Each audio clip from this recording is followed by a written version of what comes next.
이 세대를 바라보게 돼요.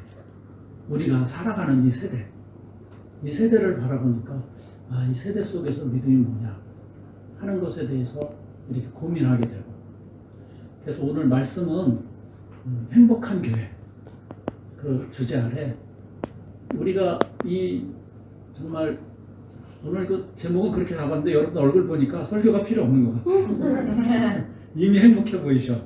그래서 설교가 더 필요 없을 것 같아. 근데 제가 이 시대를 바라보면서 고민하는 그런 부분들을 같이 나누고, 또 여러분들도 같이 그 속에서 믿음이 뭔가, 또 우리가 교회가 뭐고, 우리가 어떻게 이 시대를 극복하면서 가야 되는가 하는 부분들을 같이 고민하고 같이 기도하고, 그래서 그것을 바탕으로 해서 우리 교회가 더 하나님 기뻐하시는 교회로 성장하기를 바랍니다. 빌립보서에서 가장, 제가 오늘 말씀은 이제 빌립보서 2장을 말씀을 했는데 빌립보서 전체를 어떤 말씀을 전할까 고민하다가 이제 연초부터 해서 창세기를 쭉 이렇게 말씀을 나누면서 지금 이제 18장까지 갔는데, 창세기 말씀, 또 빌립보서 말씀이 이제 전에부터 이렇게 떠오르던 말씀이라 빌립보서 전체를 이제 읽으면서 말씀을 준비했는데, 이 빌립보서 안에서 가장 많이 강조되고 있는 말이 뭐냐 하면 기뻐하라 이거예요. 기뻐하라.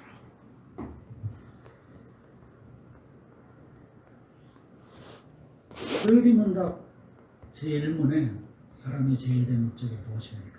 라고 물으면 하나님을 영원토록 즐거워하는 것입니다. 우리가 살아가고 우리가 믿는 목적이 뭐냐 했을 때 기뻐하는 거라고 얘기하고 있어요. 또 아브라함을 또 부르셔서 뭐라고 얘기했냐면 너는 복의 근원이 될지라 이렇게 말씀하셨어요. 그 복 자체, 기쁨, 복, 행복 이런 것들이 그 안에 아주 굉장히 중심적으로 이렇게 잡고 있다는 거예요.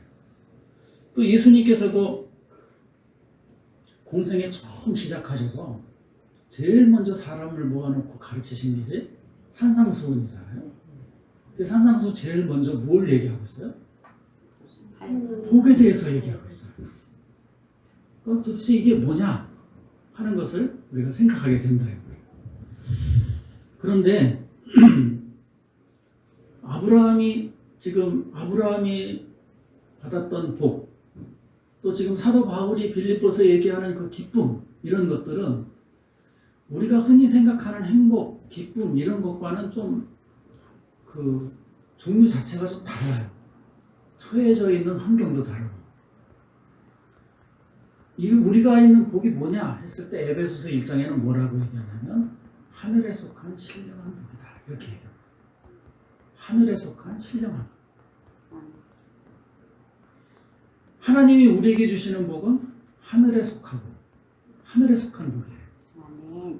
그리고 신령한 복이에요. 영적인 복이에요. 자꾸 이거를 육적인 복으로 끌고 들어오면 곤란한 문제가 상당히 많이 생겨요. 그래서 성경에서 얘기하는 문제는 영적인 거다. 결국은 영적인 것이 가장 중요하다. 이렇게 보는 거예요. 제가 즐겨하는 찬양 중에 하나가 뭐냐면 주와 함께라면 가난해도 좋아. 근데 어느 찬송을 하니까 주와 함께라면 나는 행복해요. 이렇게 가사를 바꿨더라고요. 그래서 제가 그 가사도 은혜스럽지만 저분에게는 절대로 가난하면 안 되겠다. 이런 생각이 들었어요. 그 찬양이 애초에 만들어졌을 때의 결단이 뭐냐면 무화과 나무 잎이 마르고 외양간에 송아지가 없어도 나는 여호와로 인하여 기뻐하리라 하는 그런 믿음의 결단 안에 그 찬양 가사가 만들어졌는데, 그거를 딱 바꾸고 나니까 병들면 안 되고 예수 믿어도 절대로 병들면 안 되고 예수 믿어도 절대로 가난하게 되면 안 되겠다 이런 생각이 드는 거예요. 근데 이거는 굉장히 작은 것을 바꾼 것 같지만 우리가 믿는 것에 대한 근본을 확 바꿔버려요. 뭐 하나님이 막 복 주셔서 부자가 되게 만드셨는데 굳이 가난하게 갈 필요는 없어요. 하나님이 막 건강 주셨는데 자기를 막 학대해서 굳이 병들게 갈 필요는 없어. 네? 그냥 건강 주시면 건강한 대로 살아야지. 부자가 되게 하셨으면 그냥 부자로 살아야지. 근데 꼭 그렇지만은 않다 이 말이에요. 가난하게 될 수도 있고 병들게 될 수도 있어. 하지만 그 가운데서도 하나님의 은혜가 있고 아멘. 하나님 기뻐하시는 것이 있다. 아멘. 제가 목사님 그때 집회하고 나서 그 기간 동안에 저희 집에 굉장히 재정적으로 굉장히 큰 어려움이 있었어요. 거기다가 이제 그런 어려움 속에서 고민을 하는데 제가 너무 막 정신을 차릴 수 없을 정도로 그렇게 막 이제 어려움이 오니까 그때 그 러시아 선교사님 중에 아는 선교사님이 있어요. 빅토르 카잔스키 목사님이라고 이제 조혜선 선교사님이라고 선교사님이 이제 그 러시아 목사님과 결혼해서 지금 이제 러시아 그 페체르부르크에 거기다가 이제 장로교회를 세우신 거예요. 그분이랑 이제 같이 오셔가지고 이제 저를 만나고 서울대 있고 커피숍에서 만났어요. 커피 한잔 마시면서 이제 그 목사님한테 제가 저의 이런 상황들 이런저런 상황들을 다 이야기했어요. 그랬더니 그 조혜선 선교사님이 뭐라고 하냐면 목사님 우리에게 오는 모든 상황들은 하나님이 허락하셔서 오는 겁니다. 만일 그것이 하나님이 허락하셨다면 그것은 하나님의 사랑으로부터 온 겁니다. 아멘. 아, 제가 그 말씀에 얼마나 큰 위로가 되는지요. 제가 그 말씀의 위로를 통해서 아, 그렇지. 내가 지금 어렵고 힘든 그러한 고비 속에 있지만 그 모든 상황들을 허락하신 하나님은 그 하나님의 근본적인 마음은 사랑이시지. 아멘. 그래서 그것을 뛰어넘게 하시는 거예요. 여러분, 우리 한국 교회는 또 전 세계 교회는 지금 굉장히 큰 위기 속에 있어요. 유럽에는 교회가 지금 어떻게 처치곤란이에요. 건물이. 큰 교회들이 성도가 20명 뭐 이러니까 운영을 할 수가 없는 거예요. 그런데다가 교회가 뭐 거기는 너무 오래된 교회가 많으니까 500년 미만 된 교회는 뭐 문화재로 취급도 안 해줘. 그게 문화재로 돼야 뭐 나라에서 좀 보조가 나와서 운영도 되고 할 텐데 500년 넘은 교회가 너무 많으니까 우리나라는 뭐 몇백만 년대도 막 문화재로 해서 나라가 관리할 텐데 500년 미만 된 교회들은 문화재로 취급도 안 해주니까 어떻게 관리할 방법이 없는 거예요. 교회가 뭐 술집으로 팔려갔다. 교회가 이슬람으로 팔려갔다. 어? 교회가 무슨 서커스 훈련장으로 팔려갔다. 교회 높이가 높잖아요. 그러니까 서커스 훈련하기가 진짜 좋대요. 그래서 서커스 훈련장으로 팔려갔다. 그게 외국에만 있냐? 우리 교회도 마찬가지야. 이 팬데믹 처음에 왔을 때, 코로나 왔을 때 처음에 이제 신천지에서 막 해서 그냥 확 이렇게 갖고 욕을 많이 먹었잖아요. 우리 성도들이 한편 마음으로 시원하게 느꼈어요. 저것들 이제 혼 좀 나가라 이런 마음을 가졌어요. 네? 사람들이 다 그런 마음으로. 왜냐하면 신천지가 우리 한국 교회에 엄청난 폐해를 끼치거든요. 그러니까 한편으로는 저것들이 이 기회에 싹 뿌리가 좀 말랐으면 좋겠다 이런 마음으로 있는 것 같아요. 그래서 제가 집사람하고 또 다른 사람들이 그 얘기 하길래 그거 너무 좋아하지 마. 다음 타겟은 교회야. 아니나 다를까 이런 것을 통해서 교회가 너무 어려워져. 거기에다 일부 목사님, 정치에 물든 목사님들이 막 나가서 난리를 치니까 제가 일하는데 그래서 어떤 사람이 그래. 아침에 일어나서 핸드폰을 보면서 오늘 교회남들 어떻게 하는지 한번 보자. 그러고서 막 이렇게 보는 거예요. 그 얘기를 내 앞에서 하는 거예요. 내가 이제 교회 다니는 걸 아니까. 목사인지는 몰라, 그 사람들이. 처음에 이제 목사라고 하고 일을 구했는데, 하나님께 덕이 안 되는 것 같아요. 그래서 그 다음에 이제 별로 그런 얘기를 안 하고 그냥 어차피 일하는 거니까 그냥 일하는 거야. 교회 다니는 건 안 하고. 꼭 뭐 그렇게 얘기해야 돼, 내 앞에서. 그랬더니. 그 나를 얼굴 보더니 그냥 그런 얘기는 안 해요. 근데 그런 발로를 가지고 교회를 바라보죠.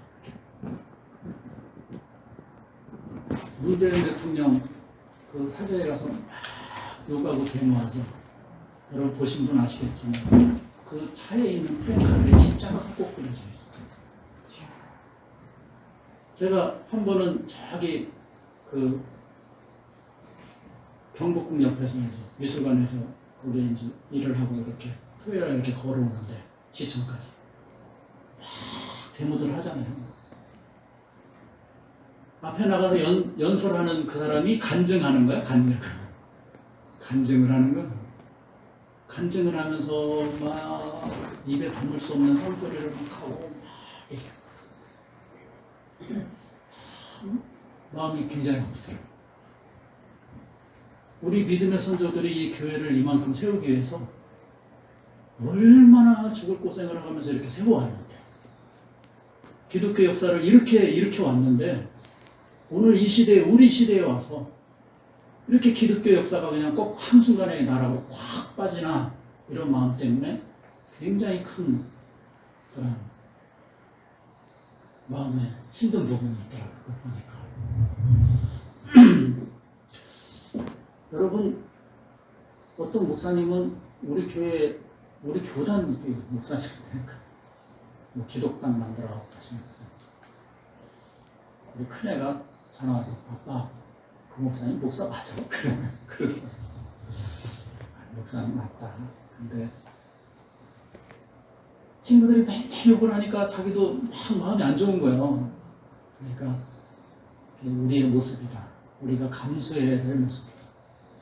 그러니까 굳이 뭐라고 변명도 하지 말고 욕 먹으면 우리도 같은 교회니까 같이 오고 같이 견뎌가야 될 그런 부분이다. 그렇게 얘기를 했어요. 여러분 그 사람들은 다 이유가 있어. 우리 기독교가 살려면 이렇게 정치적으로 나가서 해야 된다. 막 이래요. 루터가 여러분 중세 때 십자군 운동을 바라보면서 뭐라고 얘기했냐면 이슬람은 하나님이 교회를 들어서 치시는 채찍이다. 이렇게 얘기했어요. 하나님이 채찍을 들었어. 우리는 뭘 해야 돼? 회개해야죠. 우리를 돌이켜서 회개해야 되잖아요. 아멘. 근데 중세 교회가 어떻게 했냐면 와 하고 십자군을 일으켜서 군대를 몰고 나갔어요. 그건 하나님의 방향과 반대로 가는 거야. 요즘 교회가 억울한 게 많죠. 우리 교회가 사회를 위해서 이렇게 헌신하는데 저걸 몰라주고 정말 억울한 게 많지. 그렇다고 해서 사회의 그 비난을 하나님이 주시는 채찍으로 받아들이지 않고 그것을 돌이켜 나를 돌아보지 않고 저놈들이 그러니까 우리도 같은 방법으로 나가자 그러고 와 하고 나가면 십자가 운동은 똑같은 거야.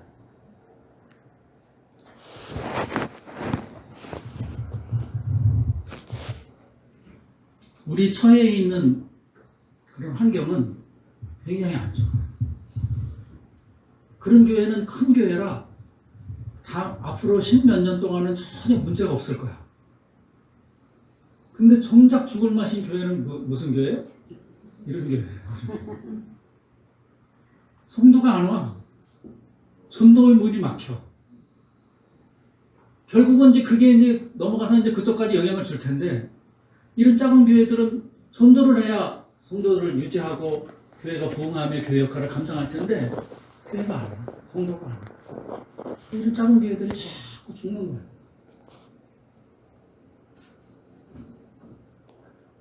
그래서 오늘 이 시대에 정말 행복한 교회를 만들려면 정말 행복이 뭐냐 하는 것에 대해서 우리가 바로 알고 우리의 믿음을 바로 세워서 이 시대를 바라보면서 내가 뭘부터 먼저 해야 되는가 하는 것을 우리가 알고 그로부터 차근히 나간다.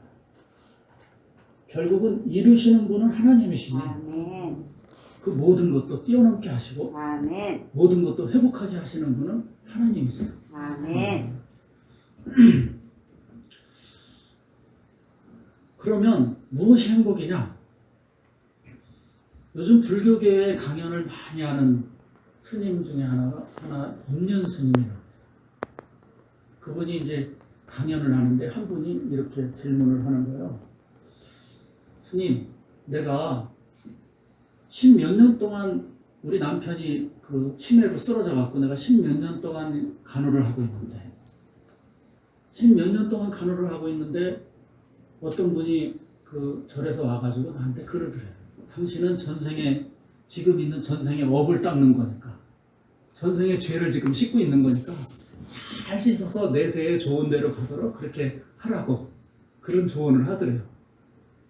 근데 이분이 그 소리를 들으니까 자괴감이 더 드는 거예요. 그래서 그분한테 질문하는 거예요.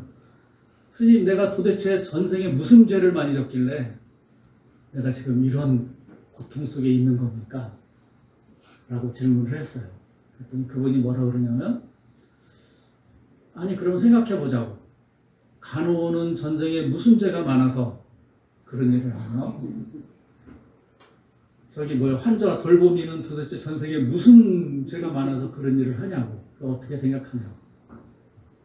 남편을 돌보는 건 좋은 일인데 왜 그것을 죄라고 생각하냐? 이렇게 묻더라고요. 왜 죄라고 생각할까요? 죄라고 생각하는 건 우리 인간의 본성 중에 당연한 마음인 거예요. 왜? 그 상황이 너무 고통스러우니까. 그 상황이 너무 힘드니까 내가 이 힘든 일을 내가 당했는데 이 세대를 아무리 뒤져봐도 내가 이것을 당할 만한 사람이 아니야. 그럼 어떻게 해? 내가 전생에 죄가 많은가 보다. 이렇게 결론을 내리고 사는 거예요. 예수님 시대에도 나면서부터 소경된 사람이 있었어요. 제자들이 와서 뭐라고 물어요? 예수님, 저 사람이 나면서부터 소경된 거는 저 사람이 죄입니까? 저 사람이 부모 죄입니까? 라고 묻는 거예요. 왜? 그 사람의 처지가 너무 고통스러우니까. 너무 한심하니까. 만일 그런 눈으로 오늘 빌립보서를 기록한 사도 바울을 바라본다면 사도 바울은 진짜 한심한 사람이에요. 빌립보서는 옥중서신이죠. 어디서 기록했어요? 감옥에서 기록됐어요. 복음을 잘 전하다가 예수를 믿으라고 막 그냥 부흥도 일으키고 교회도 세우고 했는데 결국은 돌아온 내 상황은 옥에 갇히는 거예요. 1차 투옥 때는 그래도 비교적 저희 자택연금 형태로 해서 자유스러운 거야. 2차 투옥 때는 어떻게 해요?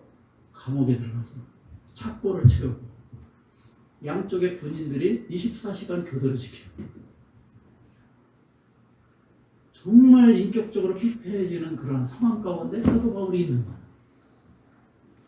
만일 이 사람들이 바라보는 나는 무슨 죄 때문에 내가 이런 상황에 있나 이런 눈으로 사도 바울을 바라봤다면 사도 바울은 어떤 사람이야? 똑같이 해야죠. 나는 무슨 죄가 많아서 예수 믿으라고 전한 죄밖에 없는데 나는 이 상황에 이르르나 이런 고민을 할 수밖에 없는 거 아니겠어요? 그런데 그 감옥에 들어가 있는 사도 바울이 전혀 다른 소리를 하는 거예요. 기뻐하라. 자기는 꽁꽁 묶여 있으면서 밖에 자유롭게 돌아다니는 사람을 향해서 기뻐하라 이렇게 얘기하는 거예요. 그거는 나는 이렇게 꽁꽁 묶여서 별로 기쁜 상황이 아니야. 그러니까 너네들이라도 제발 기뻐해라 이런 의미가 아니다 이 말이에요. 내 안에 기쁨이 넘쳐서 주체를 못하겠어. 그 기쁨으로 나처럼 너희도 기뻐하라 라고 얘기해요. 그러면 사도 바울 안에 있는 기쁨은 도대체 어떤 기쁨이냐?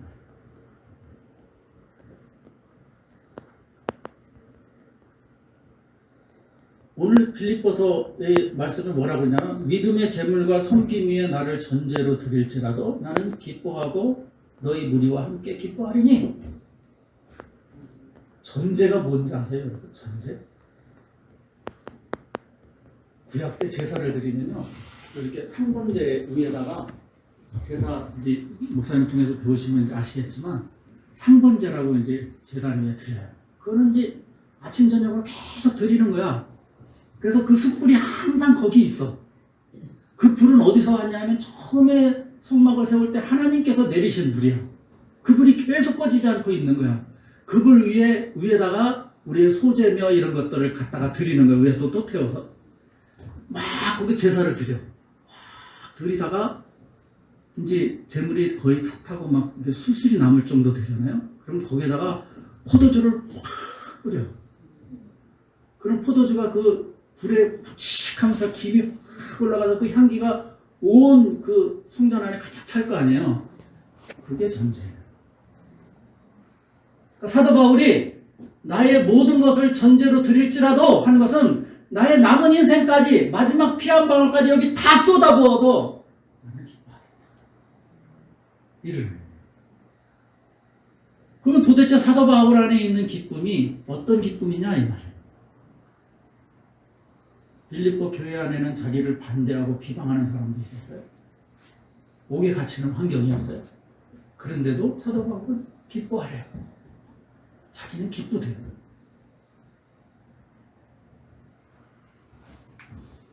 우리는 가족입니다.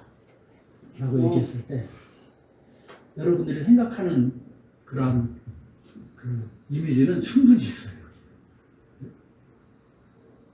근데 그게 잘못되면요. 밖에 비치면 우리는 가정입니다 했을 때 밖에 사람들은 뭐라고 얘기하냐면 쟤네 끼들끼리 잘 노네 이런 생각을 해요. 너희들끼리만 잘 노네. 근데 지금 한국의 교회는 밖에 사람들이 다 그렇게 우리는 다 좋아. 근데 밖에 사람들이 보면서 니네들끼리는 다 그렇게 보는 거예요. 근데 그거는 하나님께서 교회를 디자인하실 때 교회 모습은 아니야. 교회는 항상 밖으로 열려 있어요. 영혼을 향해서 우리의 관심이 열려 있어요.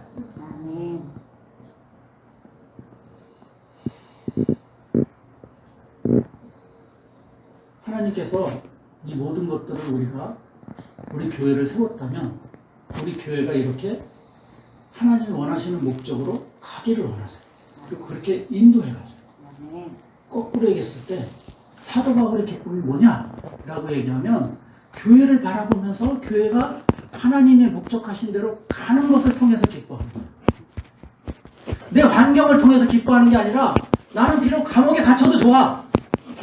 나는 이제 재판을 받아서 이제는 어떻게 되면 뭐 풀려날 가능성도 좀 있지만 재판이 잘못되면 나는 형장의 이슬로 사라지는 상황이야. 그런 상황에도 나는 좋아. 가난해도 좋고 병들어도 좋아. 뭐만 잘 되면 교회가 주님의 목적하신 대로 잘 흘러가기만 하면 내 영혼이 잘 되기만 하면 내 영적인 삶이 잘 되기만 하면 모든 성도들의 영적인 삶이 잘 이루어지기만 하면 그것으로 나는 만족해. 기뻐. 조영기 목사님, 돌아가신 조영기 목사님의 그 핵심 메시지가 뭐냐면 내 영혼이 잘된 같이 범사가 잘되고 강건하기를 원하노라. 이거를 이 목사님이 삼박자 구원으로 얘기하셨어요. 영혼도 잘되고 범사도 잘되고 강건한 거. 근데 성경 말씀은 원래 그런 뜻이 아니에요. 내 영혼이 잘된 같이. 이미 그거로 끝이야. 영혼이 잘됐다면 더 이상 바라볼 게 없어. 아멘. 영혼이 잘됐다면 그것으로서 내가 누릴 복은 다 끝났어. 아멘. 충분해. 아멘. 더 이상 바라볼 게 없어. 아멘. 다만 인간인 내가 너를 바라보면서 그 위에다가 강건하게 좀 강건했으면 좋겠고, 응? 내 일도 좀 더 잘 됐으면 좋겠다라고 축복하면서 기도하는 거예요. 그런데 그것이 있고 없고가 우리의 행복의 문제가 돼? 안 되는 거예요. 아멘. 이미 영혼이 잘된 것으로 끝났어. 아멘. 여러분 정말 아멘이십니까? 아멘. 여러분의 영혼이 잘된 것이 모든 것이에요. 아멘. 우리의 믿음이 바로 서는 것이 모든 것이에요. 그래서 사도 바울은 평생을 표대를 향하여 나는 달려간다 이렇게 얘기했어요. 그 목적을 향해서. 여러분, 하나님은 우리를 결국은 그 길로 인도하실 거예요. 우리 하나님은 어떤 하나님이냐?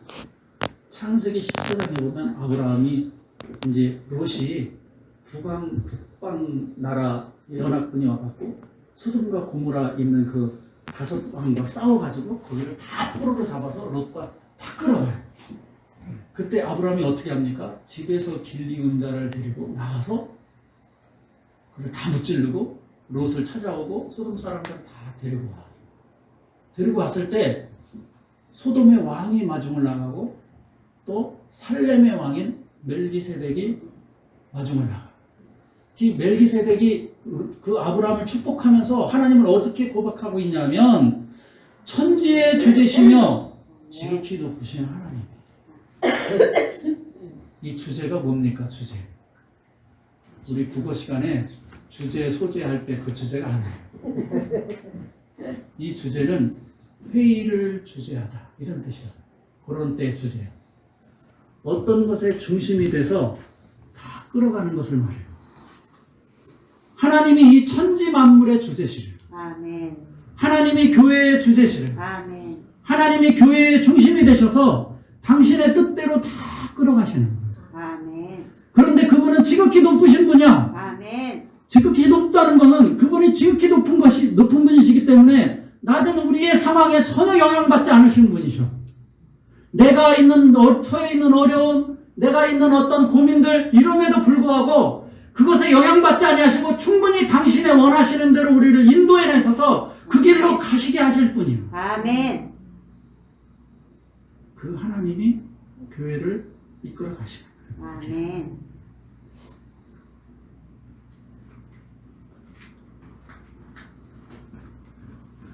그래서 따라가는 우리는 그것을 기억해요.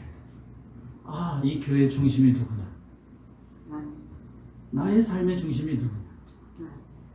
바로 천지의 주제이신 우리 여호와 하나님이세요. 아멘. 그분이 지극히 높으셔서 오늘 내가 고민하는 부분에 별로 신경을 안 쓰셔. 그럼에도 불구하고 나를 충분히 뛰어넘어서 이끌어가게 하실 분이에요. 아멘. 그 목사님하고 만난 그 짧은 그 없는 시간에 저는 그런 고민을 많이 했어요. 야, 참 인생 뜻대로 안 된다. 이런 생각을 해요. 참 인생 뜻대로 안 된다. 참 내가 지금쯤은 내가 몇 명 교회에 내가 목회를 하고 있고 뭐 이런 걸 꿈꿨었는데 모든 게 한순간에 다 막히니까 그런 생각이 드는 거예요. 참 인생 뜻대로 안 된다. 근데 제가 그런 고민 속에서 하나님이 저에게 중요한 메시지를 하나 주셨어요. 그게 뭐냐면 원래 인생은 네 뜻대로 안 돼. 원래 우리의 인생은 우리 뜻대로 안 돼요. 누구의 뜻대로 됩니까? 하나님 뜻대로 돼요. 아멘. 그걸 모르고 나는 내 뜻대로 되는 줄 알고 내가 계획 세우고 내가 하는 대로 되는 줄 알고 그게 안 되니까 고민이 많았던 거예요. 인생 참 뜻대로 안 된다 이런 생각을 하고 살았는데 하나님은 원래 인생은 내 뜻대로 안 되는 거야. 내 뜻대로 되는 거야. 여러분 이것을 깨닫는 것이 복이에요. 아멘. 그래서 우리의 표대가 항상 어디에 맞춰져야 되냐면 하나님의 뜻에 맞춰져야 돼요. 아멘. 네? 그 하나님의 뜻에 맞춰져야 돼요.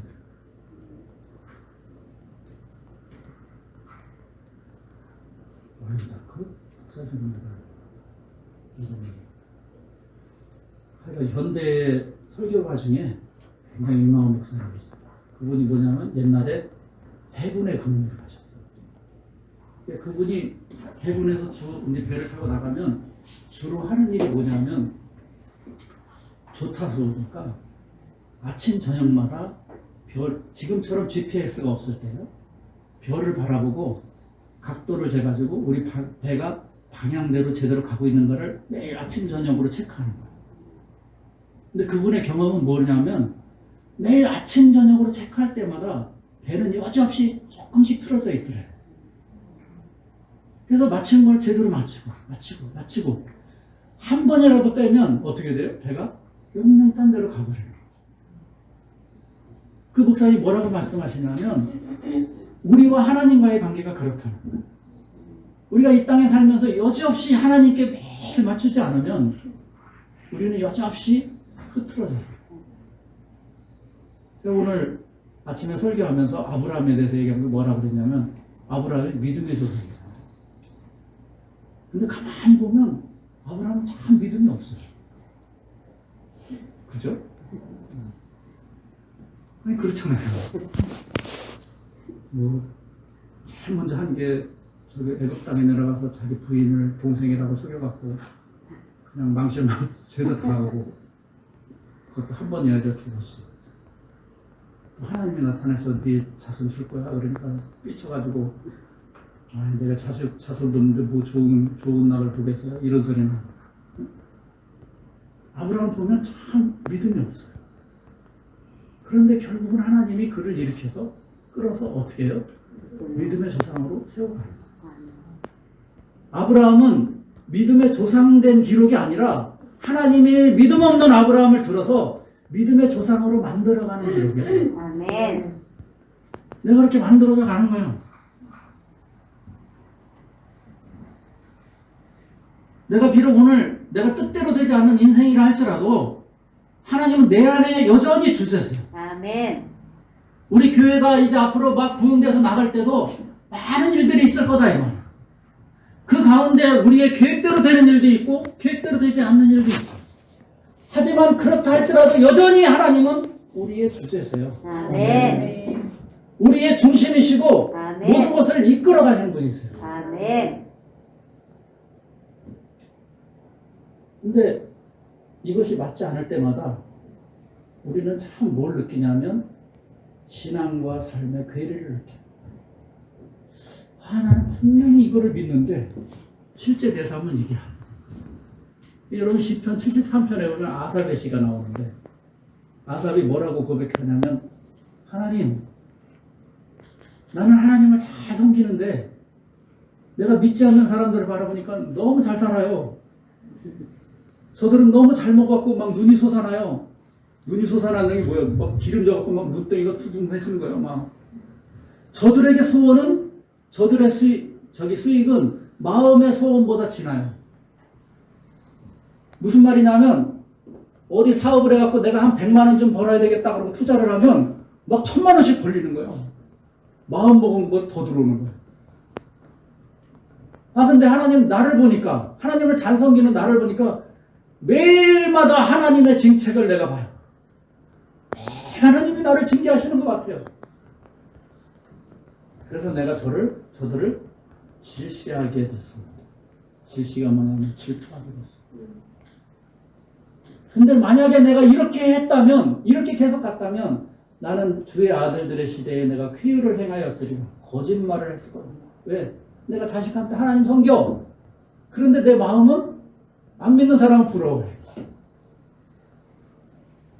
그런데 이 아삽이 뭐라고 얘기하냐면 내가 성전에 올라갈 때 저희의 결국을 깨달았나니 사람이 꿈을 꾸고 나서 꿈을 무시하듯이 하나님이 저들을 무시하라. 그래서 내린 결론이 뭐냐면 여호와께 가까이함이 내게 복이다. 아멘. 하나님께 가까이함이 내게 복이다. 아멘. 오늘 내가 매일 징계를 받는 것 같은 삶을 살고 매일 고민하는 삶을 살아도 하나님께 가까이 하는 것이 이 땅에서 발 먹고 잘 사는 것보다 훨씬 복이다 아멘. 하는 사실을 깨닫는 거예요. 아멘. 사도 바울은 로마서 7장에 내 마음 안에 두 법이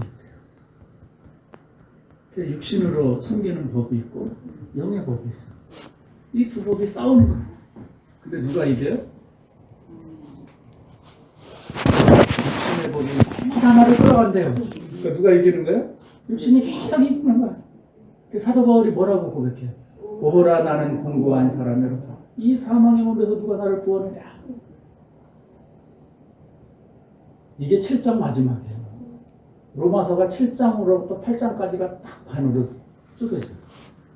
8장에 딱 넘어가면서 뭐라고 얘기하냐면 내가 새로운 법을 깨달아라. 생명의 성령의 법이 제가 사망에로서 나를 구원해요. 아멘. 사도 바울도 계속해서 이 두 개 때문에 고민하는 거예요. 믿음이 좋다고 해서 여러분 고민이 없는 건 아니죠. 응? 힘든 건 힘든 거고 고통스러운 건 고통스러운 거예요. 그렇게 고통스러운 걸 바라볼 때마다 우리는 참 절망스러운 상황에 빠질 때도 있어요. 근데 여러분 굉장히 중요한 게 있어요. 창세기 18장 11절에 보면 하나님께서 아브라함에게 나타나는 마지막에 내년에 이제 아들이 있을 거야 라고 이야기를 해요. 근데 사라가 장막에서 듣고 그래서 웃어요. 근데 그 웃음은 그냥 자기도 모르게 나오는 웃음이에요. 근데 창세기 18장 11절에 그 상황을 뭐라고 얘기하냐면 아브라함과 사라는 나이 많아 늙었고 사라에게는 여성의 생리가 끊어졌는다. 사라가 바라보는 환경은 어떠냐 하면 아이를 낳을 수 있는 가능성이 있어요? 없어요? 없어요. 절망 속에서 말도 안 되는 소리를 하나님이 하시니까 되지도 않는 소리를 하나님 하시니까 그냥 웃음이 나는 거예요. 그럼 왜 하나님이 우리를 이 절망스러운 상황에 놓이게 하냐 이 말이에요. 사라를 왜 자식을 주려면 좀 더 젊었을 때 한 60살이나 70살 때 딱 주시지 왜 굳이 꼭 100살 때 가서 모든 것이 다 끊어진 다음에 절망스러운 상황에서 왜 그때까지 끌어가시냐 이 말이에요.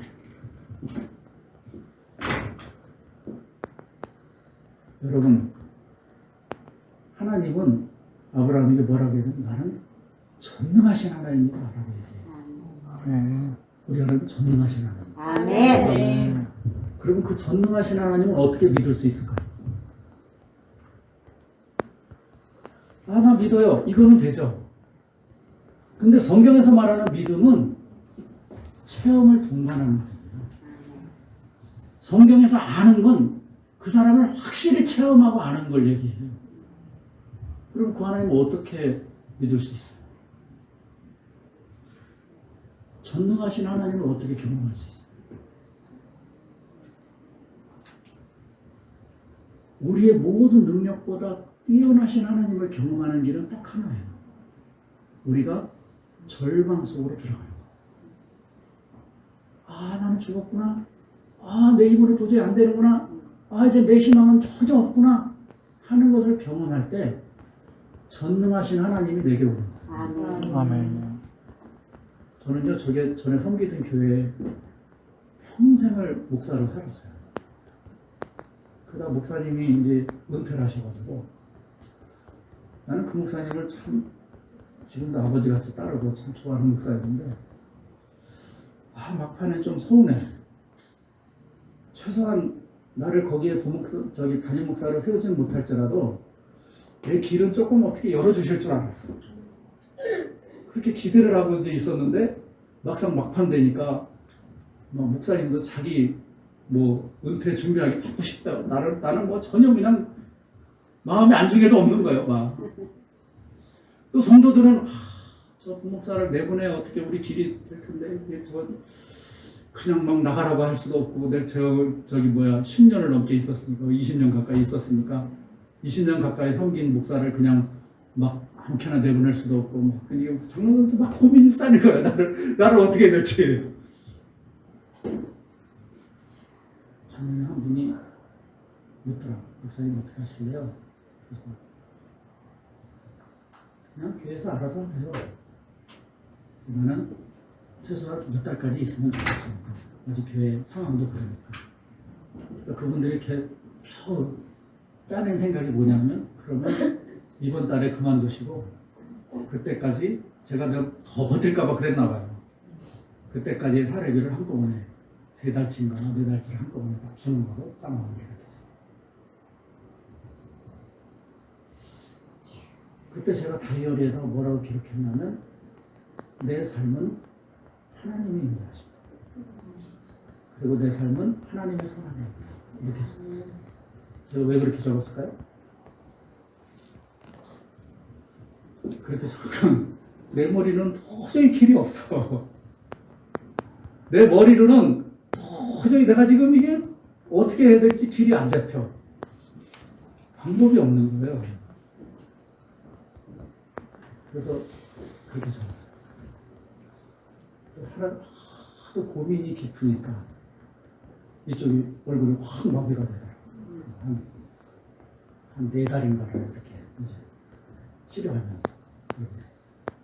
그러다가 이러면 안 되겠다. 뭐든지 해야 되겠다. 하나님 길을 열지 않으시면 내가 다른 일이라도 해야 되겠다. 일자리를 찾으러 가면 뭐 하시겠어요? 목사로 있었는데 이거 하시겠어요? 그래 안 써주는 거예요. 참 고민이 많은 거예요. 하려고 해도 써주질 않는구나. 그러고서 그러다 어떻게 하나님 은혜로 지금 하는 일을 하게 됐어요. 건축 인테리어 일을 지금 하고 있는데 그 일을 하게 됐어요.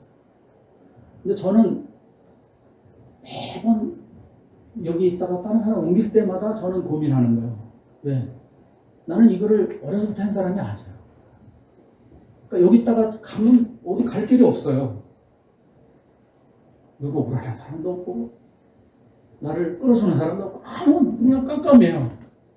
그럼 기도하는 건 하나님 이게 좀 이게 앞으로 갈 길이 없는데 이거 어떡하죠? 그러면 참 희한하게요. 그때쯤 되면 전혀 연락 없던 사람이 전화가 와요. 우리로 올래? 돈 조금 더 줄게. 그날로 가버리면 그렇게 해서요. 지금까지 거의 10년 가까이 됐어요. 요번에 이제 일하는 대로 이제 누가 불러서 가서 딱 갔더니 한 사람 빼고 다 하는 사람이에요. 그래서 나도 여기서 많이 되긴 됐나 보다. 이제 한 사람 빼고 다 하는 사람이니까. 그래서 이제 지금 뭐 이렇게 하다 보니까 뭐 오라는 사람도 있고 뭐 그래서 지금은 좀 그 일을 통해서 여러 가지 편안하게도 되고 가정도 이뤄가고 뭐 이렇게 됐는데 근데 그러면서 느끼는 것이 정말 하나님은 전능하신 하나님이에요. 아멘. 정말 하나님은 우리의 길을 여시는 거예요. 아멘. 천지의 주세요. 아멘. 내 삶의 주세요. 아멘.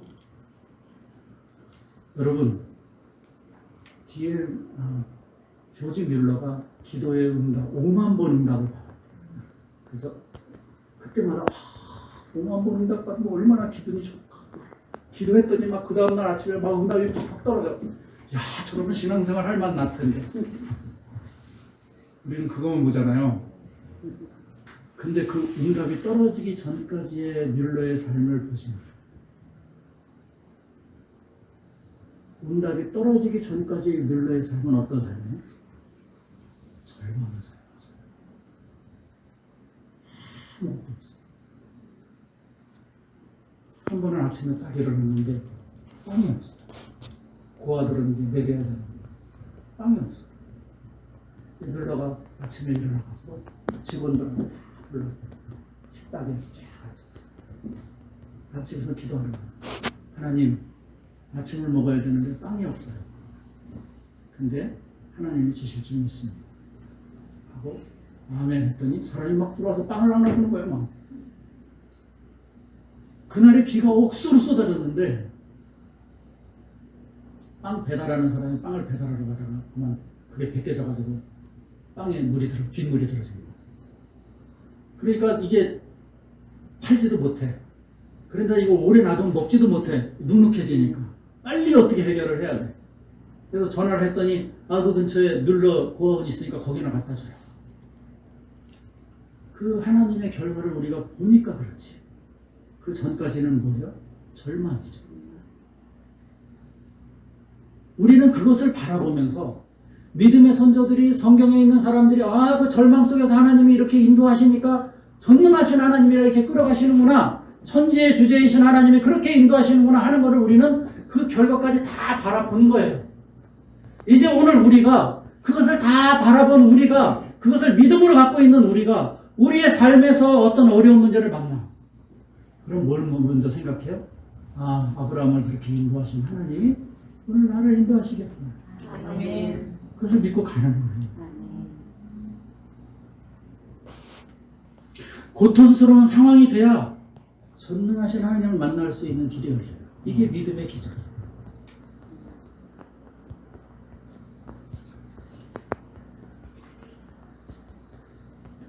우리가 교회를 세웠는데 이 교회는 어떤 기관이냐면 바로 그렇게 믿음으로 그렇게 살아가는 기관이에요. 그렇게 하나님을 바라보고 나아가는 기관이에요. 그러면 이 교회가 그 일을 잘하게 돼요. 우리 안에 믿음이 있고 때로는 우리가 갈등되는 상황들을 만나잖아요. 그 괴리를 만나요.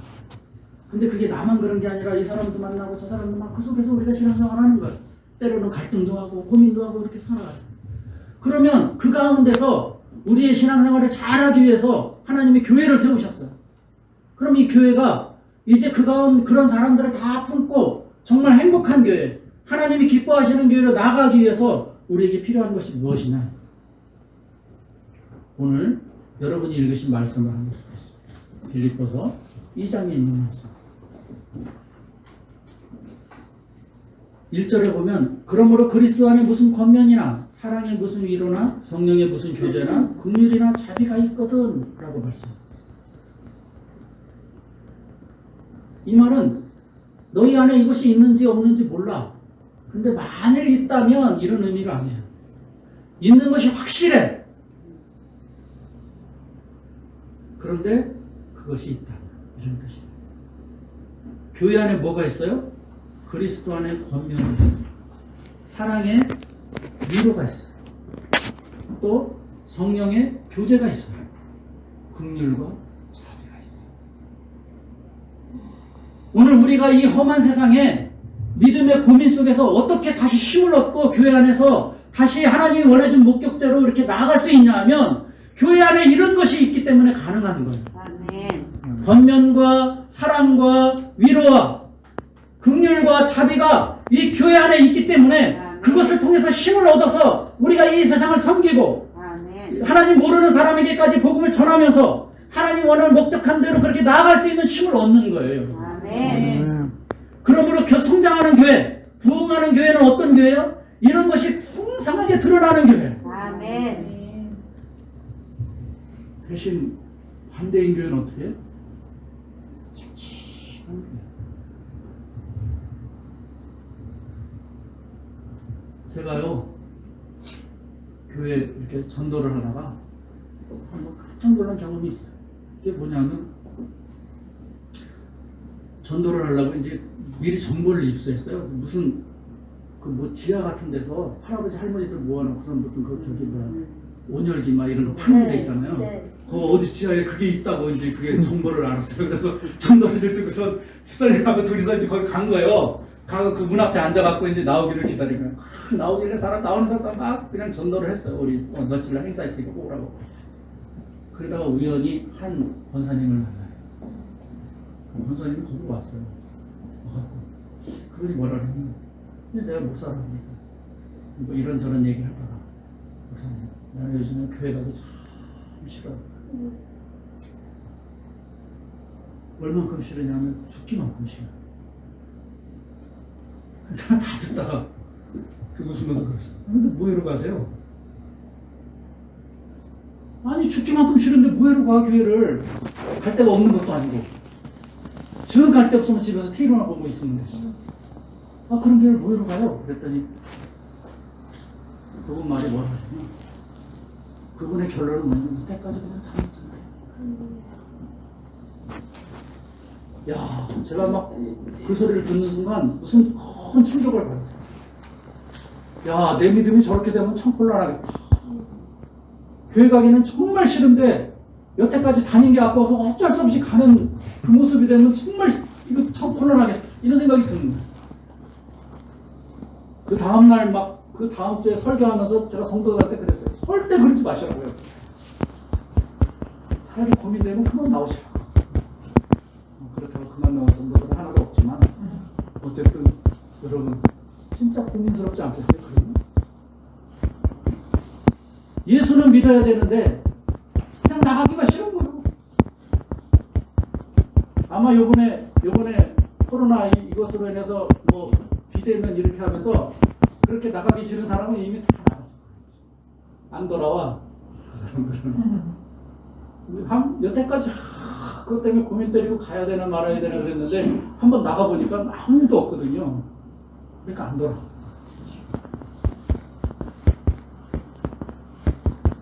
근데 교회 안에 권면과 위로와 교제와 자비와 긍휼이 풍성한 교회는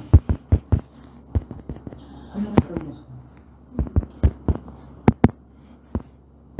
여러분들이 이 교회 안에서 무엇을 잃어가냐면 이런 것들을 풍성하게 해요. 그렇게 하기 위해서 오늘 성경 말씀에 그 다음에 뭐라고 얘기하냐면 마음을 같이하여 같은 사랑을 가지고 뜻을 합하여 세 가지를 같이 하래요. 마음을 같이 하고 사랑을 같이 하고 같은 사랑을 가지고 그리고 뜻을 같이 하여. 이 마음 우리가 같이 해야 될 마음은 그리스도의 마음. 아멘. 우리를 위해 주신 그리스도의 마음. 이 사랑은 어떤 사랑이에요? 하나님의 사랑. 독생자 예수 그리스도까지 다 되어주신 사랑. 희생의 사랑. 이게 교회 안에 있는 거예요. 우리나라에 그 여자로서 오신 선교사님이 계시는데 그분이 바로 서석현 선교사님. 원래 독일인인데 독일계 미국인이에요. 와갖고 한국 이름으로 만들었는데 이름이 서석현. 성질이 원체 급해갖고 좀 서서히 하라고 그래서 서석현 그렇게 본인이 그렇게 졌대. 그분은 이 땅에 와서 선교사로서 누릴 수 있는 것까지 다 광주 지역에서 선교 활동을 하셨는데 불황아들 위해서 한센병 환자를 다 내주는 거예요. 한 번은 거기 교회에서 일하는 집사님 한 분한테 그 박 집사님 오늘 좀 나랑 어디 갈 데 있으니까 좀 같이 저녁 때 가자고 준비하고 있어요. 근데 이 박 집사님 어디 좋은 데나 데려가나 그러고서 삐까뻔쩍하게 찾고 그새 딱 얘기하고 있었던 거예요. 근데 이 서서평 선교사님이 가면서 갔는데 웬걸 어디 좋은 데로 가는 게 아니라 광주 어디 다리 밑으로 봤더니 움막이 하나 있는데 거기에 그 노숙자 최씨, 성최씨 이분이 들어가면서 최씨 아저씨 죽고 안 살았어요? 저기 죽지 않고 살았어요? 그러고 묻고서 들어가요. 내가 이제 이불을 가져왔으니까 이 이불로 좀 지내라고. 근데 그 이불이 누구냐? 무슨 이불이냐면 자기가 덮는 이불이야. 그렇게 예수 그리스도의 하나님의 사랑으로 모든 것을 다 내어주고 그분이 광주에서 돌아가셨어요. 그분이 세운 학교가 한일장신대예요. 그분이 광주 최초로 시장으로 장례가 열렸어요. 광주 시장. 그분이 돌아가실 때 많은 그렇게 노숙자들이 다 나와가지고 한센병 환자들이 나와서 내가 죽어야 되는데 저분이 죽었다. 그리고 통곡을 했대. 우리 기독교가 왜 그렇게 부흥하고 우리 기독교가 이 세계를 이끌어가는 이유가 뭔지 아세요? 바로 이런 사랑 때문이에요. 우리 안에 먼저 이것이 풍성해져야 하는 거예요. 아멘. 그래서 우리는 예수의 마음과 하나님의 사랑, 하나님의 뜻으로 우리가 하나 돼서 그렇게 이 교회를 이끌어가요. 그래서 오늘 성경 말씀을 보면 두렵고 떨림으로 너희 구원을 이루라.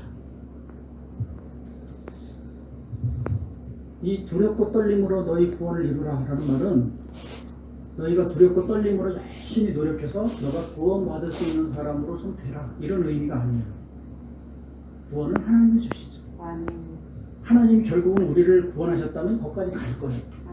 근데 그 가는 과정을 네가 두렵고 떨림으로 더 분명하게, 더 확실하게 억지로 끌려가지 말고 살아있으나 죽은 것처럼 그냥 빌빌대면서 그렇게 지내지 말고 영적인 생명력 뿜뿜 울려가지고 아멘. 그렇게 그 길을 가라 라고 말하는 거예요. 아멘. 우리 안에 믿음을 주시고 우리를 구원하시는 분은 하나님이시죠. 그 하나님이 결국은 우리를 그 천국의 길로 인도하실 거예요. 여러분들은 절대로 지옥 못 가요. 하나님이 이미 선택하셨어요. 아멘. 근데 그 길을 능력 있게 기쁨으로 가라는 거예요. 아멘. 억지로 끌려가지 말고. 그러기 위해서 우리가 어떻게 해야 되냐? 오늘 그 디모데후서 1장 16절 말씀을 여러분 한번 보기를 바라는데, 디모데후서 1장 16절 말씀.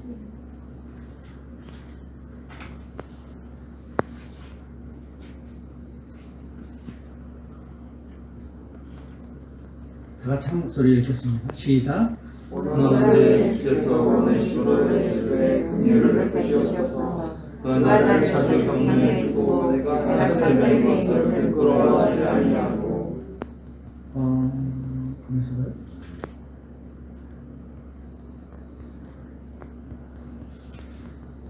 내가 성경 말씀을 잘못 적어왔는데,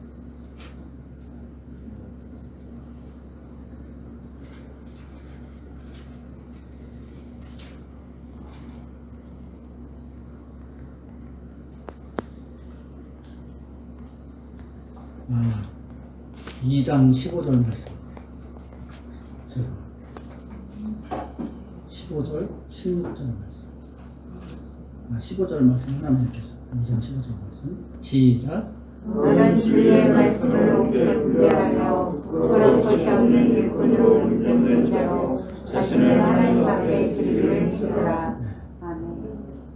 여러분, 하나님이 이 교회를 통해서 결국은 우리를 끌어가실 부분이 거기 있는데, 우리가 그렇게 드려지기를 바라는데, 그 드려지는 그 모습이 어떤 모습이냐면, 오늘 성경 말씀을 보여가지고 너는 진리의 말씀을 이렇게 분별하여 부끄러울 것이 없는 일꾼으로 인정된 자로 하나님 앞에 드리기를 힘쓰래. 이게 무슨 말이에요? 굉장히 이게 여러 가지 들어졌는데, 부끄러울 것이 없는 일꾼으로, 내가 부끄러울 것이 없는 일꾼이 됐어요. 근데 부끄러울 것이 없는 일꾼 된 거를 누가 인정해요? 하나님이 인정. 하나님만이 아니라 내 주위 사람이 인정해요. 아, 저 사람은 예수 믿는 사람이야. 아, 저 사람은 교회 다니는 사람이야. 그렇게 인정된 자로 하나님께 드리기를 힘쓰래. 친구한테, 아, 나 요즘, 나 오래전부터 교회 다녔어. 그랬더니 깜짝 놀라면서, 내가? 그 어떤 사람이 그랬대잖아요. 예수를 믿고 교회 가니까 너무 좋은 거야, 교회가. 막 너무 잘해주니까. 그래서 막 너무 좋아가지고 신앙생활을 몇 달간 막 한 거예요. 그럼 가만히 생각하니까 회사에서 나랑 단짝으로 있는 그 친구가 생각이 난 거예요. 아, 그 친구도 이 좋은 교회를 갔으면 좋겠는데, 그래서 그 친구한테 하루는 가고, 내가 몇 달부터 교회 다니는데 교회 너무 좋더라. 너도 같이 갔으면 좋겠어. 그랬더니 그 친구가 뭐라 하냐면, 나는 이미 20년부터 다녔어. 이러면 곤란한 거예요. 우리의 믿음은요, 믿음은 보이는 것이 아니에요. 근데 다른 말로 하면 또 보여요. 인정이 돼요, 저 사람은. 아, 저 사람 믿는 사람이지. 오늘날 우리 교회가 왜 힘이 없어요? 이런 사람이 없어요. 제가 나온 교회에 담임 목사님이 바뀌었는데, 그 담임 목사님이, 처음에 오신 목사님이 와서 이제 이렇게 설교를 한번 해보잖아요. 설교를 한번 해봤는데, 너무 성도들이 은혜를 받았어요. 근데 알고 봤더니 그거를 남의 설교를 그대로 갖다가 토시 하나도 안 맡기고 그걸 한 거예요. 젊은 집사님들이 난리가 났어요. 요즘 사회도 표절하면 난리가 나는데, 이 신앙 양심을 가지고 어떻게 그럴까? 근데 제가요, 그 뒤에 더 충격을 받았어요. 뭔지 알아요? 권사님들이 뭐라고 했냐면 표절이라도 좋으니까 나는 그런 설교가 좋다는 거예요. 와, 제가 막 깜짝 놀랐어요. 설교는 아까 내 삶을 던지는 거라는 거지. 남의 설교를 가져오는 건 내 삶을 거짓되게 꾸미는 거야. 진실되지 않은 거지. 좋은 믿음은 진실된 믿음. 내가 진리의 말씀을 이렇게 분별하며 하나님의 부끄러울 것이 없는 일꾼으로 인정된 자를 하나님께 드리기를 힘쓰라. 우리가 그 길을 해야 돼요. 그렇게 인정된 자로 드리는 삶을 살아야 돼요. 그러기 위해서 우리 교회가 있는 거예요. 같이 그 길을 가는데 그 길을 가는 동안 우리가 여러 가지 힘든 일, 어려운 일들을 만나기 때문에 우리 안에 위로가 필요하고 사랑이 필요하고 권면이 필요하고 긍휼이 필요한 거예요. 그러면 다시 거꾸로 우리가 그럼 우리 자신이 그렇게 일꾼으로 드려지기 위해서 우리가 무엇이 필요하냐? 우리는 오늘 첫 번째 말씀에 진리의 말씀을 이렇게 분별하는 것이 필요하다. 아멘. 분별은 가짜와 진짜가 섞여 있는데 진짜대로 가짜대로 이렇게 구분해내는 걸 분별이라고 해요. 성경에 비슷한 말 중에 또 분변이라고 있는데 그거는 사탕이 빨간색, 노란색, 파란색, 초록색이 있는데 빨간색은 빨간색대로 노란색은 노란색대로 이렇게 하는 걸 분변이라고 해요. 진리의 말씀을 잘 분별해요. 아멘. 그러면 어떻게 진리의 말씀을 잘 분별합니까? 세 가지가 필요해요. 첫 번째, 우리가 말씀을 사모해야 해요. 아멘. 제가요, 그냥 목사로 있다가 이제 다른 일을 하게 됐잖아요. 그러고 나서 한 2달쯤 있다 정신을 차리니까, 와, 우리 성도들 어떻게 신앙생활 하지? 제가 2달 동안에 성경 한 구절을 못 본 거예요. 그래서 그저 설교하면서 나는 오늘 여러분들을 참 존경하기로 했습니다. 그랬어요. 성도들한테. 와, 여러분이 어떻게 신앙생활 했냐. 그랬더니 막 박수를 치더라고요. 좋다고. 근데 여러분, 세상이 그렇게 바쁘다 할지라도 우리가 세상에 함몰되면 안 돼요. 아멘. 세상에 끌려가면 안 됩니다. 아멘. 우리는 우리의 길을 가야 합니다. 아멘. 그것이 진리의 말씀을 읽는 거예요. 아멘. 두 번째로 좋은 목사님을 만나요. 아멘. 그래서 그 회개의 경종이라는 책을 쓰신 그 청교도 목사님 뭐라고 얘기하냐면 우리에게 하나님의 은혜의 방편이 있는데 은혜의 방편은 뭘 얘기하냐면 우리가 예수를 믿고 천국 가는 그 길 동안에 우리의 믿음이 자라잖아요. 자라게 하는 요소가 있다 이 말이에요. 성례가 그렇고 말씀이 그렇고 성령이 그렇고 그것이 우리를 믿음을 자라게 한다. 그래서 그것이 은혜의 방편이다 라고 얘기했어요. 그래서 우리 교회가 은혜의 방편 3가지를 꼭 얘기하는 게 성례와 말씀과 성령. 근데 이분은 한 가지를 더 했어. 뭐냐면 목사님의 목양이 은혜의 방편. 왜? 목사님의 목양을 통해서 우리가 우리의 믿음이 성장하니까. 진리의 말씀을 잘 분별하는 건 여러분 저 목사님을 만나는 거예요. 그리고 세 번째로 마지막으로 진리의 말씀을 잘 분별하기 위해서는 바른 교리 위에 서야 돼요. 하나님의 말씀을 읽고 내가 은혜를 받잖아요. 은혜를 받으면 아 내가 이 말씀을 읽고 내가 은혜를 받았어 라고 할 때 그때는 내가 은혜를 받으려면 반드시 이 말씀이 나에게 오기 전에 교리라는 문을 딱 통과해야 돼요. 아, 목사님 나는 교리도 알지도 못하는데 은혜는 받는데요? 그 사람은요, 우리가 교리를 모르는 것 같아도 10년씩 신앙생활 하다 보면 들은 풍물들이 있어갖고 다 여기 쌓이는 게 있어요. 말씀은 이런 거야, 기도는 이런 거야, 하나님은 이런 거야, 이렇게 다 쌓이는 게 있어요. 그게 나에게 교리가 돼서 그 문을 통과해서 나에게 은혜가 오는 거예요. 그러니까 이 말씀이 나에게 은혜가 오려면 반드시 교리라는 문을 딱 통과해서 나에게 딱 와야 돼요. 근데요, 이 문이 잘못되면 어떻게 돼요? 좁은 문을 안 닫고 문이 잘못된 문을 가졌어. 그 말씀에 거기를 통과하면 깨달음도 잘못돼.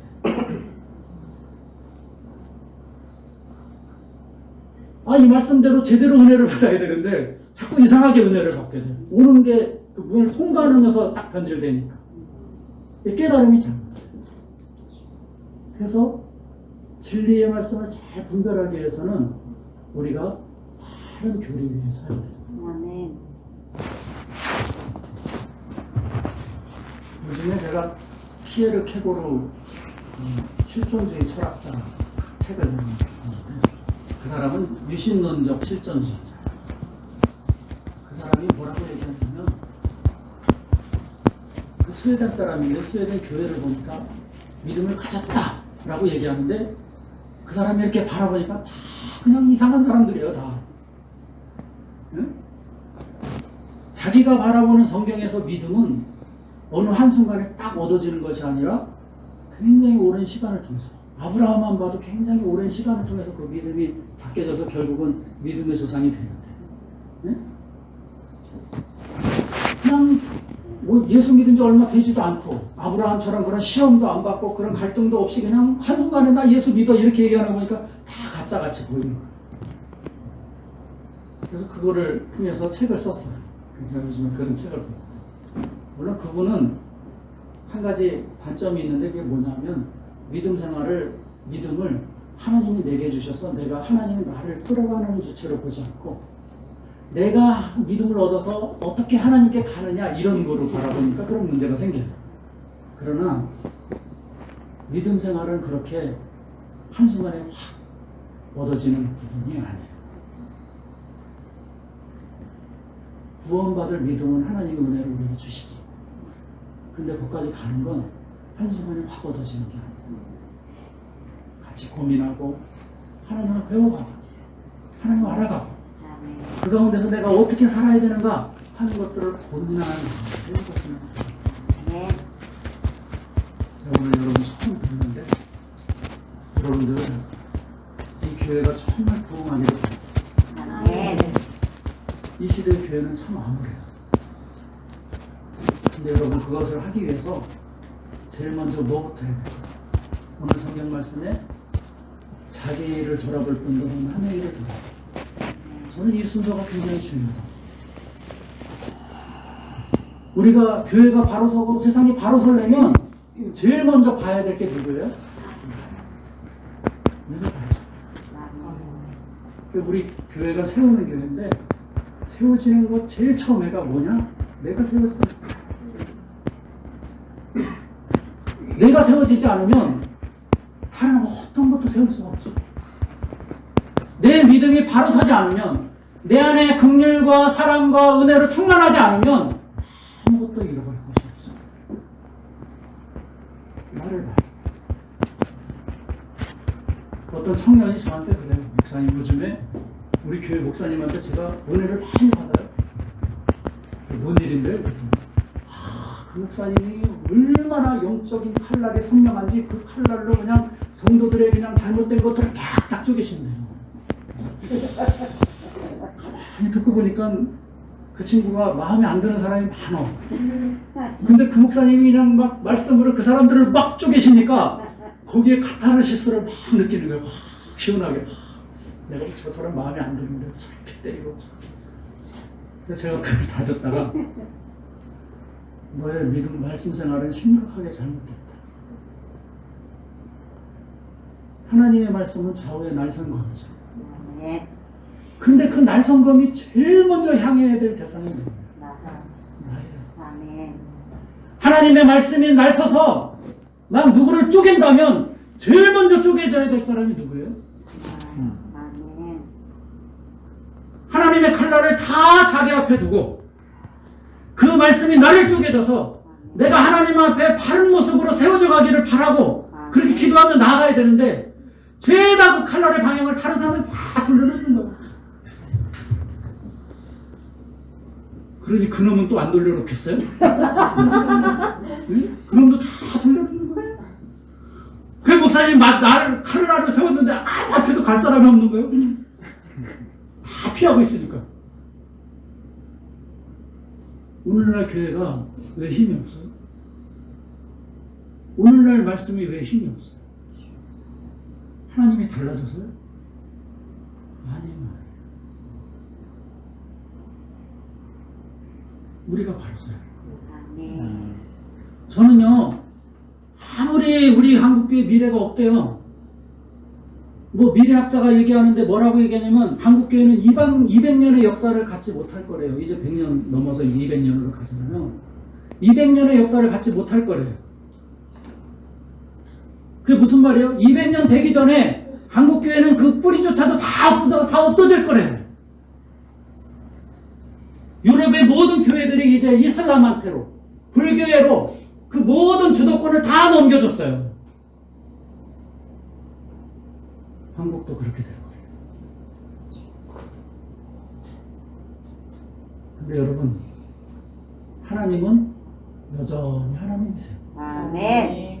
이스라엘 백성이 자기의 나라를 지킬 때도 하나님이셨고, 아멘. 바벨론으로 포로 끌어가서 나라가 흔적도 없어지고 고생하는 그 상황 가운데 놓일 때도 여전히 그들의 하나님이셨어요. 아멘. 결국은 하나님은 당신의 일을 이루셔요. 아멘. 중요한 건 뭐냐면 그 가운데 서 있는 내가 바로 서는 거예요. 아멘. 내 믿음을 바로 세우는 거예요. 한 명 한 명 여러분들이 자기의 믿음을 잘 세우세요. 두렵고 떨림으로 너의 믿음을 잘 이뤄가라. 아멘. 우리의 믿음을 두렵고 떨림으로 오늘 내 믿음 생활, 내 믿음이 바로 서 있는지를 잘 바라보라. 아멘. 그렇게 세워봤어요. 아멘. 그렇게 해서 부족한 것이 있다면 구하고 아멘. 하나님의 인도를 더 의지하고 그렇게 해서 나아가면 눈앞이 캄캄해도요 하나님은 길을 열어주세요. 아멘. 여러분 제 삶이 하나님은 여전히 내 앞에 길을 열고 계세요. 그래서 이제는 편하게 이제 교회 개척도 하게 되고 예? 앞으로도 하나님이 더 길을 열어주실 거라고 저는 그렇게 믿습니다. 아멘. 그 마지막 그 교회 나올 때 목사님이 나한테 뭐라 그러냐면 저기 미얀마 선교사로 가요. 이미 노예에다가는 다 미얀마 선교사로 가면 뭐 성도도 준비되고 교회도 준비되고 다 소문을 다 내내셨어요. 그 노예 목사님이 전화 왔어요. 미얀마 선교사로 다 준비되어 있다며 그러더라고요.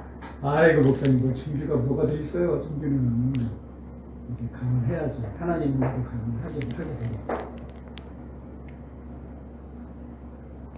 그러면서 제가 이제 미얀마로 가서 상황을 봤어요.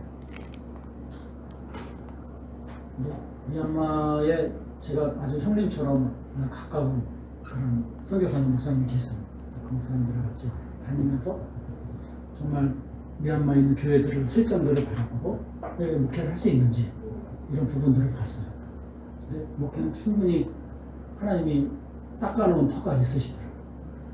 그래서 돌아와가지고 돌아올 때 재정적으로 그럼 얼마나 필요하나? 재정적으로 딱 5천만 원이 필요해요. 사실 내가 갈 상황은 전혀 아닌데 이게 하나님 뜻이라면 내가 가겠다. 그러니 교회다가 그거를 보고서를 이렇게 딱 꾸며가지고 있는데 아무도 제 보고서에 관심이 없어. 저 사람이 미얀마 가는 거에 대해서 관심이 없어. 하나님 안 물어보고 아무도 안 물어봐. 그래서 가만히 생각하니까 이거는 하나님 길이 여시는 게 아니구나 그렇게 생각을 했어요.